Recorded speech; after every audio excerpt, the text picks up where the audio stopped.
So you guys know that I love the Ys franchise, and you know that I love Ys VIII Monstrum Nox when that came out earlier this year on PlayStation 4, and now I have it on the Nintendo Switch, and I also have it on Steam. And what I'm going to do in this video today is I'm going to be reviewing both the Nintendo Switch and the Steam version of this game and tell you what I think. Let's get into it.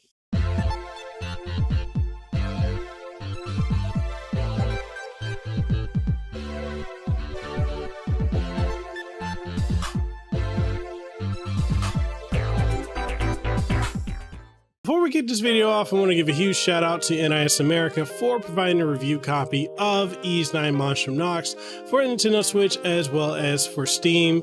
And as you guys know, I've already previously reviewed the version of this game for the PlayStation 4, and there's really not a whole lot different if you're going from like the Steam version to PlayStation 4 version. There's really nothing other than the fact that you can run it and you don't have to deal with the crashing issue. And as far as the performance of the Nintendo Switch, it just runs at 1080p docked at 30 frames per second, and in handheld mode it runs at 720p at 30 frames per second. And it's a little bit more, drab, and it's not as colorful. It doesn't pop as much as the PlayStation 4 or the Steam versions. And it's just something you have to expect when it comes to falcom games on the Switch. They just don't perform as well as they do on other platforms. But with that being said, we're gonna go ahead and get into this video. I'm Mekel Kasanova, Hawaii content creator. I'm the host of Hawaii's #1 podcast, the Kasanova Podcast. And if you want to support the content that we put out, we do have Patreon, which starts at as low as $5 a month, gets you early and insider access and input on various content. And if you want to support, links down below in the description.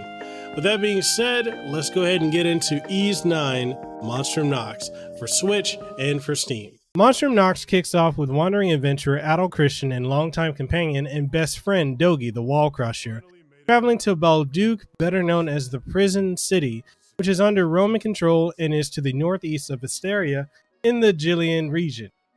Upon arriving to the city, Adol and Dogi see that there is a commotion at the gate and head forward to see what is going on, only to have Adol arrested and accused of being responsible for the disappearance of a Roman fleet during a voyage across the Atlas Ocean.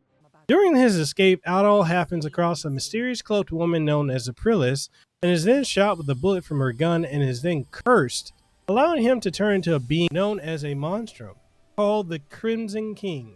Upon escape, Adol finds himself caught up in a war between the cryptic prison city of Balduke and his hieroglyph knights versus the monstrum. What fate befalls Adol in this most perilous of adventures and his fabled legend? There's only one way to find out, and honestly, this is as much of the story as I'm going to reveal because it's really a great story that I think that you guys need to go in and experience. This is as much as we're going to cover here. So, move on to gameplay. If you love the Ys series and love Ys VIII Lacrimosa of DANA, then you'll love this game as it basically takes the groundwork and foundation that game laid out while intermixing aspects of Ys Memories of Celceta and Ys VII, and brings it all together to deliver one of the best Ys games ever made. You can run, sprint, attack, jump, dodge roll, and more. Everything that you were able to do in Ys VIII you can do in this game. So the question now is that if you can basically do everything in this game that you were able to do in Ys VIII Lacrimosa of DANA, then is this anything more than just a glorified update of a game that is, at the time of this recording, a 4-year-old game? Well, it's much more than just an update. This game, Ys IX Monstrum Nox, is an entirely fully fledged sequel. It takes everything you loved about that, takes it up 10 notches. It takes everything you hated about Ys VIII and Ys Memories of Celceta as well as Ys VII, throws those out the window and delivers an even better package overall. Getting ahead of myself, so back to the review. The first of many new abilities that you gain is the Crimson Line, which if you've ever played Devil May Cry 4 or 5, then you'll be familiar with Nero's ability with his Devil Bringer, allows him to snatch himself to different environments. In this case, Adol is able to use that ability to propel himself towards red highlighted areas almost instantaneously. You can use Crimson Line not only for getting around the environment quickly, but also to be able to close the gap between you and your enemy, allowing you to continue your combo strings of attacks. This feature is especially useful when you're in the tower defense mode, where you have to protect a pillar from oncoming hordes of enemies and you need to get back to that to protect it and stave off enemies with ease. Each character will fall under one of the 3 different damage types: slash, strike, and pierce, which operates in a rock, paper, scissors type of deal, with each one having more effectiveness over certain enemies than the other attack. Slash, for example, is effective against the majority of enemies that you'll encounter and is most effective against fleshy or soft enemies. Strike works best when encountering enemies that are armored, such as crustaceans and the like. Finally, we have Pierce, which is best used against any of the numerous aerial enemies like birds and bats, especially the returning bat boss from Ys VIII. The game gives you a great selection of characters to choose from, with the series hero Adol, complete with everything he had in Lacrimosa of DANA, as well as several new moves in his Crimson King Monstrum form, with skills like Demonic Pierce, Abyssal Blade, Rising Smash, and more. Other characters you can unlock are Krisha, the White Cat, who is this game's hand-to-hand brawler that allows you to smash hard-shelled enemies and break through their defense. Credo, or Hawk, is a dual blade user who is able to utilize techniques to pierce enemies and damage them with rapid stabbing and slashing. There are several more characters that you can gain as the story goes on, such as Doll, Raging Bull, Renegade, and Aprilis, each with their own strengths and weaknesses. Each character has skills that they can learn as they level up and find various items throughout the game. You can assign up to 4 skills for each character to be set to any of the 4 face buttons, being square, circle, triangle, and cross. You can switch between any of the 3 active party members with ease by pressing the circle button to change up your offensive tactics and be able to bring the pain. For the remaining 2 AI controlled companions, you can press the left section of the D-pad on either your DualShock 4 or DualSense controller if you are playing this on the PlayStation 4 or PlayStation 5 respectively, allowing you to designate to your allies if you want them to focus on offense or defense. Offense will have them focusing on sticking with you and relentlessly attacking, while defense will have them focusing on evading enemy attacks and staying alive. Quite honestly, this is one of the best companion AIs that I've ever experienced in the game, where I never have to worry about the AI doing something dumb and costing me a companion. Honestly, you know how many games I played with co-op where I'm losing just precious resources? Like this game, I don't have to worry about anyone. Literally, the AI takes care of the other people, and absolutely love it for being able to do that. Turning from previous Ys games are the flash move and flash guard techniques. Executed in the same way as they were done in Ys VIII, flash move and flash guard allow you to get the upper hand on your opponents, allowing you to dish out the pain.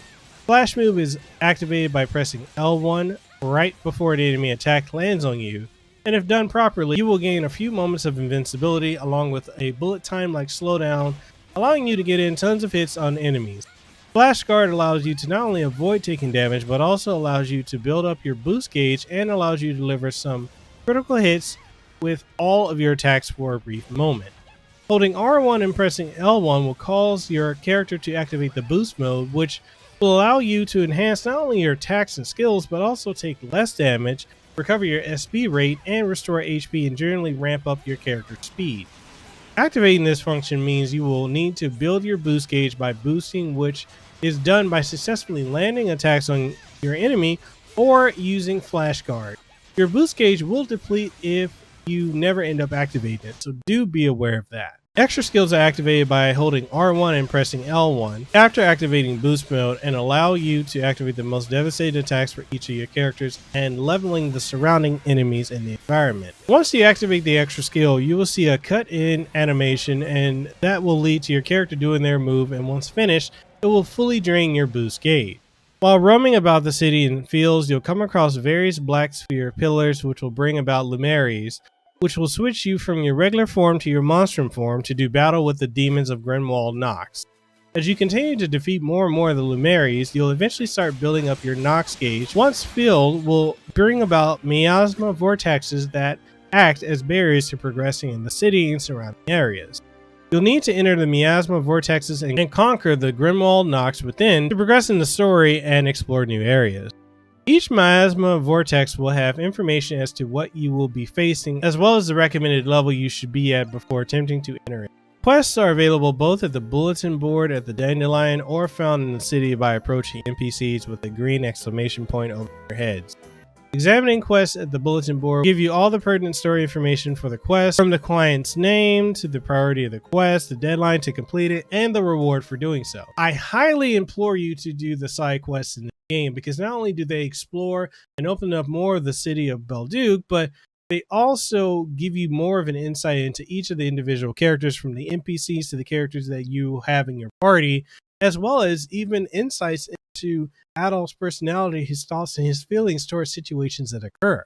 So you need to do these side quests, or at least I think you should do them. And the other thing is, if you don't do them within the time slot or within the chapter, then you do lose out on the ability to do them at all. However, if you want to pick up items that are specific to quests or specific to certain dungeons, and you miss them the first time around, you can always go to the shady dealer and be able to get it from him. Although it's going to be a pretty penny to get it from him, but at least you do have the option. While I could continue on about the various aspects of this game's gameplay, I'd rather you dive in and find out more about this title for yourself as you play it. Just know that there's so much more to this game than first meets the eye, as completing this game will take you well over 40 hours in your first try. Also, if you have a save file of either Ys VIII Lacrimosa of DANA or Ys Memories of Salsetta, then you will receive in-game bonus items of the old seal ring from Ys VIII and the Salsettan wreath from Memories. Both of these games, along with all the others, are heavily referenced in this game. Although you should be aware that you don't have to have played any of the other games. It does allude to his previous adventures, but it's not a requirement to understand this. So don't ever feel like, oh, I'm going into Ys IX, I can't keep playing it because I don't understand the story. Each game, while connected, is standalone, save for Ys Origins 1, 2, and to a greater extent 3 and 4. Although Origins 1 and 2 are directly tied to one another in a progressive order of story. Graphically speaking, this game, if you compare it to other modern games like Ghost of Tsushima, Final Fantasy VII Remake, Resident Evil 2 and 3 Remake, won't win any awards in the graphics department. Hell, even Trails of Mana, Dragon Quest XI, and Hyrule Warriors Age of Calamity all look a lot better than this game. However, that does not mean that this is a bad looking game by any means. Yes, it does have a lot of stilted animation and reused assets from previous games and the Trails of Cold Steel series. And yet, even in saying that, it still is a very beautiful game in its own right. It has a vibrancy and charm to it that a lot of modern games don't, and I love it all the more for it. The character models from the main characters like Adol in both his normal and disguised forms, as well as his Monstrum Crimson King form, look really good and are very detailed, while the NPCs will often reuse the same models over and over, with some story characters such as Tito's dad sharing the same character model as innumerable Belduke citizens. There's also the draw distance and texture pop-in that happens, and honestly, it can be shocking to see that in a title that is, that's just for the sake of simplicity, say this is a current generation title. For whatever reason, there's so much like pop-in. I don't understand why you're seeing, it's almost like assets are loading in as the game, you know, as you approach certain areas. Like if you go further enough away from them, they'll disappear. The closer you get, they'll pop in. And I think it's very strange that it does that. And then there's also the weird hazy fog dithering that it does, and I don't know why it does that either. You would think for a game of this, you know, for a franchise of this caliber and a game of this caliber, that they would not have those type of technical issues. I mean, to be honest, this is not being developed for PlayStation Vita. This is being developed originally for PlayStation 4 and downscale to the Nintendo Switch. But this is coming off like this is being, you know, developed for the PlayStation Vita. So I don't understand that. Those issues aside, the game's world feels very much alive with what is honestly the first ever Ys title to have so many NPCs that are walking around in a bustling town, ever. Not even Ys VII or Memories of Salsetta or even Lacrimosa of DANA achieved this. Yes, there's jam here and there, but this honestly leaves me excited for what is to come in future installments in the franchise on a next generation engine. Now, okay, we got to talk about audio, because look, you can't talk about a Falcom game without talking about the music. Look, Ys IX Monstrum Nox is a Falcom game through and through. This music is god tier. There is not a single bad track in this game, as each song fits the gothic setting and scenes perfectly. The music has a plethora of composers from Mitsuo Singa, Yukihiro Jundo, Hayato Sonato, Takahiro Unisuka, who have delivered on every front, from screaming metal guitar riffs to upbeat melodic tunes, all the way to gothic and ominous melodies inviting mystery and intrigue. While there is no equivalent to Ys VIII's Sunshine Coastline, the closest this game gets to that timeless theme is Heartbeat Shaker, which, while very good in its own right, doesn't reach to the heights of Sunshine Coastline in catchiness. The main theme of the game, being Aprilis, composed by Takahiro, delivers in so many ways with a haunting and majestic organ-filled melody that, if you listen closely enough, tells a tragic tale of our heroine, Aprilis, and her fated meeting with Adol the Red. Simply put, Falcom needs to go down as the one company in gaming that has, for well over 30 years, continued to pump out the most amazing music in gaming. There's absolutely no way that you can listen to this OST and not be drawn into how amazing it is. Now, look, I need you to do something right now. Stop listening to this review and go and listen to Forgotten Days, Invitation to Crimson Night, or even Greya Recollection. Hayato Sonoda just absolutely kills it. Better yet, go listen to Strategic Zone by Yukihiro Jundo and then talk to me. There's no way you're not going to like these tunes. I'm cutting into the review here to talk about how this game, Ys VIII Monstrum Nox, runs on the Switch. It runs 720p, 30 frames per second, handheld, and 1080p, 30 frames per second when you're playing it docked. If you are familiar with how Ys VIII Lacrimosa of DANA ran on the Switch, you're getting the same performance. And if this is the way you're going to be playing the game, like docked or handheld, there's no issues with it. Now, there was a issue with performance where, like, there's too many enemies on screen when you're in the horde mode type of section, where it just would stop or slow down and just run, it would chug along. But they've since had a patch, a day one patch, which fixed that performance issues, and additional patches have come out since then. So it doesn't run anywhere near as bad. I mean, I know you've probably seen like the clip that's going around Twitter and social media in general, but it doesn't run that bad anymore. It's just, you don't have to worry about it in that sense. But I just wanted to put that out there just because there may be people concerned about performance for the Switch version. If they get it, like, oh, I'm getting the inferior version. No, it's not the inferior version. It's a alternative version. For me personally, I do prefer my games to run 60 frames per second. So I would opt to play personally on this PC or on PlayStation 4/5. But if this is your only system, or if this is your, alternative, or your, the platform you prefer playing on more than anything else, there's absolutely nothing wrong with it, especially with the fact that you've got such an amazing game in portable format. So yeah, there's nothing wrong with playing this at all. And I think this is something that you should feel comfortable. If you want to pick this up on the Switch, feel very confident with getting.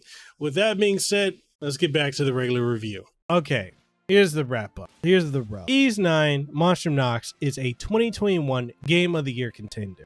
Seriously, go and buy this game, as it's hands down one of the greatest action RPGs out there, and one of the very best in the Ys series. If you felt that Ys VIII was amazing with its amazing content and gameplay, then you'll most definitely love Ys IX. For many, Ys VIII was their first entry into the franchise, and is for many longtime series vets like myself, one of the most cherished entries in the series. As much as I love Ys VIII, Ys IX is that much grander and better. With a phenomenal story, fantastically written characters, a sprawling world to explore, dungeons to raid, baddies to put down, and some of the best, most fluid gameplay in any action RPG that doesn't forget that it is a video game, Ys IX Monstrum Nox is a game you must own. And that's it. That's the review for Ys VIII Monstrum Nox for the Nintendo Switch as well as for Steam. Again, shout out to NIS America for providing review copies for both platforms. And at this point, I want to know, what do you guys think? Did you like Ys VIII Monstrum Nox? Did you enjoy it? Did you dislike it? I know a lot of people complain about, hey, it's not as colorful, it's a lot of grays and it's drab and all this other stuff, but I really want to know what your thoughts are in comparison, I guess, to Ys VIII, Lacrimosa of DANA, or any of the other Ys titles that have come out. Right now, there are 3 titles in the Ys franchise that are available on the Switch, which is Ys Origin, Lacrimosa of DANA, which is Ys VIII, and here, Monstrum Nox, which is Ys IX. But what do you think? Do you enjoy it on the Switch? Or are you a Steam player, a PC gamer, where you got basically the entire catalog minus Ys V? Other than that, you got all the Ys titles. Whatever your thoughts are, let's get the conversation going down below. If you want to take the conversation further, we do have Discord as well as Guilded, which is a new platform. I know a lot of people are like, what is Guilded? Guilded is an alternative to Discord, and personally, if you're a content creator or a gamer, just in general, I think it's a much better platform, way more options. I know how with Discord you have to have all these different plugins and add-ons. With Guilded, everything is included with it. So if you have like schedules, or if you want to put things in your calendar, notify your people when you're going to stream, you don't need to use bots and all this other stuff to have these functionalities. It's all built into it. And if you want to hop in my Guilded community, links down below. Other than that, if you prefer Discord, I also have that down below as well. And if you really enjoyed this content, you want to support what we do have channel memberships here on YouTube, and we also have Patreon. And just so you guys know, this channel is fully Patreon and channel membership supported. Every little bit helps. So if you want to join either or, they start as little as $5 a month, insider access, and behind the scenes, as well as input on upcoming projects. With that being said, I'll catch you guys in the next one. I'm Mekel Kasanova. I hope you have a aloha rest of your day. Deuces wild, too sweet, be the elite. And I hope to see you in the next one. Peace. Mahalo for making it to the end of the video. I really appreciate your support by those of you who like the videos, who watch them, who subscribe. And for those of you who are my Patreon supporters, thank you for your continued support, because you help make this possible. If you enjoy my work and you'd like to support what we do have Patreon on patreon.com/Mekel Kasanova. We also have Coffee as well as Subscribestar. So there's various methods if you want to support the work that we do here. We also have channel membership, so make sure you check that out. That way you get up to date on all the latest and greatest content that comes here, and first, and exclusive content as well. And if you enjoy the work that I do and you haven't already, make sure you subscribe to the channel. So with that being said, Mekel Kasanova, Hawaii content creator. I hope to see you on the next one. If you haven't already, make sure you hit the subscribe button and ding the notification bell. And all that being said, I'll see you on the next one. Peace.